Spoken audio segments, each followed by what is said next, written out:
Welcome dear students. हम कुछ अब बात आयोनाइजेशन एनर्जी की करेंगे। तो आयोनाइजेशन एनर्जी क्या है?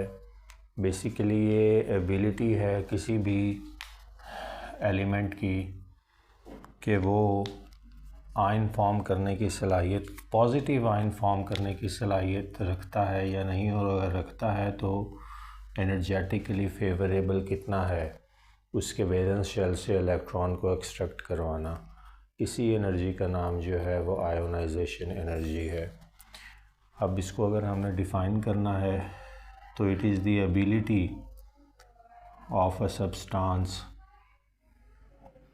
सब्सटेंस में एलिमेंट भी शामिल हैं, मॉलिक्यूल्स भी शामिल हैं।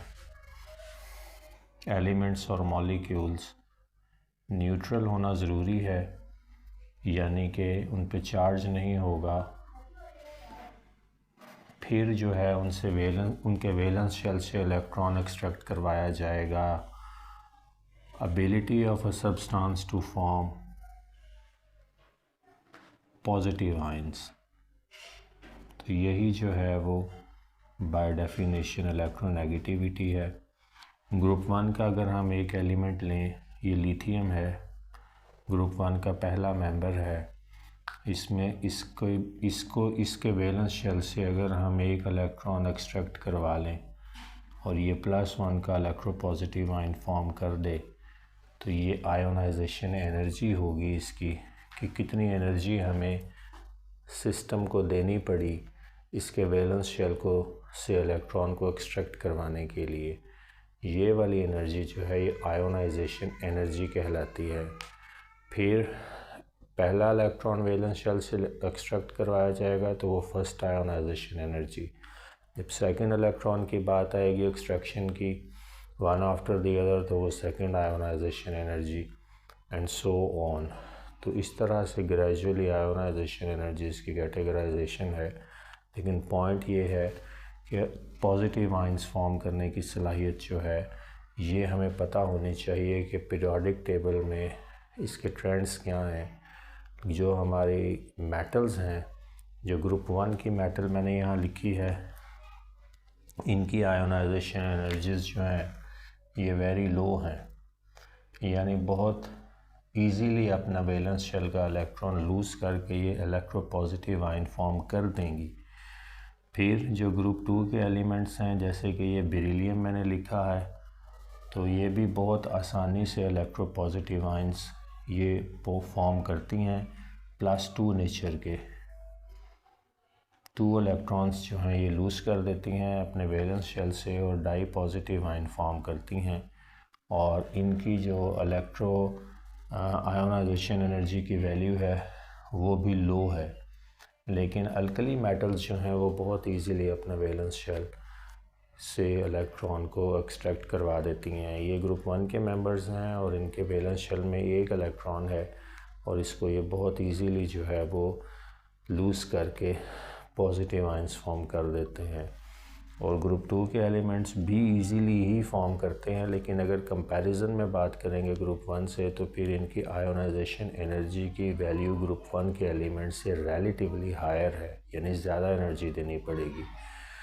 और इस तरह से अगर हम ग्रुप 3 से 12 के एलिमेंट्स की बात करें तो ये सारे के सारे जो हैं ये हैवी मेटल्स हैं, तो ये सारे के सारे पॉजिटिव आयंस फॉर्म करते हैं। क्योंकि मेटल्स हैं तो मेटल्स का ये करैक्टरिस्टिक है कि इलेक्ट्रोपॉजिटिव इन नेचर होते हैं, यानी इलेक्ट्रोपॉजिटिव आयंस फॉर्म करने की सलाहियत को कहते हैं कि इलेक्ट्रोपॉजिटिव करैक्टर है ये। तो ये इलेक्ट्रोपॉजिटिव इन नेचर होते हैं और जो नॉन मेटल्स हैं वो इलेक्ट्रोनेगेटिव इन नेचर होती हैं। तो 3 से 12 के एलिमेंट्स भी इलेक्ट्रोपॉजिटिव आयंस फॉर्म करने की सलाहियत रखते हैं, लेकिन आयोनाइजेशन एनर्जी की वैल्यूज़ पे इन दो से उनकी जो है ज़्यादा होगी। उसकी वजह यह है कि चार्ज डेंसिटी जो है इंक्रीज़ करती जाती है, नंबर ऑफ़ शेल्स इंक्रीज़ नहीं करते उतने जितने इलेक्ट्रॉन्स इंक्रीज़ कर जाते हैं। और जब इलेक्ट्रॉन इंक्रीज़ ऐड ऑन हो रहे हैं शेल में, तो नंबर ऑफ़ प्रोटॉन्स भी उतने ही ऐड ऑन होंगे, न्यूक्लियस में मौजूद होंगे। तो फिर चार्ज डेंसिटी के ज़्यादा होने की वजह से जो है वो न्यूक्लियस की होल्ड इलेक्ट्रॉन्स पे ज़्यादा होगी और एक दूसरे करीब रहेंगे न्यूक्लियस के, तो फिर इलेक्ट्रॉन को एक्सट्रैक्ट करना उनके वैलेंस शेल से जो है वो ज़्यादा एनर्जी दरकार करेगा। तो फिर आयोनाइजेशन एनर्जी की वैल्यूज़ जब आप 3, 4, 5, 6, 7, 8, 9, 10 और 11, 12 की तरफ मूव करते जाएंगे तो आयोनाइजेशन एनर्जी की वैल्यूज़ इंक्रीज़ करेंगी। और जब ग्रुप 13 से 15 के एलिमेंट्स की अगर बात करें तो ये जो ग्रुप 13 से 15 है ये मेटलॉइड्स हैं। तो ये दोनों किस्म के आयंस फॉर्म करते हैं, इलेक्ट्रो पॉजिटिव भी और इलेक्ट्रो नेगेटिव भी। और इसकी अगर एग्ज़ाम्पल हमने देखनी है तो कार्बन की मिसाल देख सकते हैं। इसके डाइवर्स किस्म के कंपाउंड्स हैं और ऑक्सीडेशन नंबर इसका वेरी करता है +4 से -4 के दरमियान फ्लक्चुएट करता है। और इसकी मिसाल आप मीथेन में इसका ऑक्सीडेशन नंबर फाइंड करें और कार्बन टेट्राक्लोराइड में इसका ऑक्सीडेशन नंबर फाइंड करें तो आपको ख़ुद ही पता लग जाएगा। यहाँ इसका ऑक्सीडेशन नंबर +4 है और मीथेन के केस में इसका ऑक्सीडेशन नंबर -4 है। तो पॉइंट ये है कि ये दोनों किस्म के आयंस फॉर्म करने की सलाहियत रखते हैं ग्रुप 13 से 15 के एलिमेंट्स, इसीलिए इनको मेटलॉइड्स कहते हैं, यानी इनकी प्रॉपर्टीज़ फॉल करती हैं with in metals and non metals. फिर अगर ग्रुप 16 to 17 के एलिमेंट्स की बात करें, ग्रुप 16 जो है वो ऑक्सीजन फैमिली है और ग्रुप 17 जो है वो हैलोजन फैमिली है। तो ये बिल्कुल इलेक्ट्रो पॉजिटिव आयंस फॉर्म करने की सलाहियत एक्सेप्शंस में रखते हैं, वरना नहीं रखते। आप समझ लें कि ना होने के बराबर है इनकी पॉजिटिव आयंस फॉर्म करने की सलाहियत, क्योंकि ये इलेक्ट्रोनेगेटिव इन कैरेक्टर हैं इलेक्ट्रो पॉजिटिव के अगेंस्ट। तो इनकी आयोनाइजेशन एनर्जी की वैल्यूज़ अगर इनसे पॉजिटिव आयन फॉर्म कराना है तो बहुत ही ज़्यादा होगी, बहुत ही ज़्यादा होगी।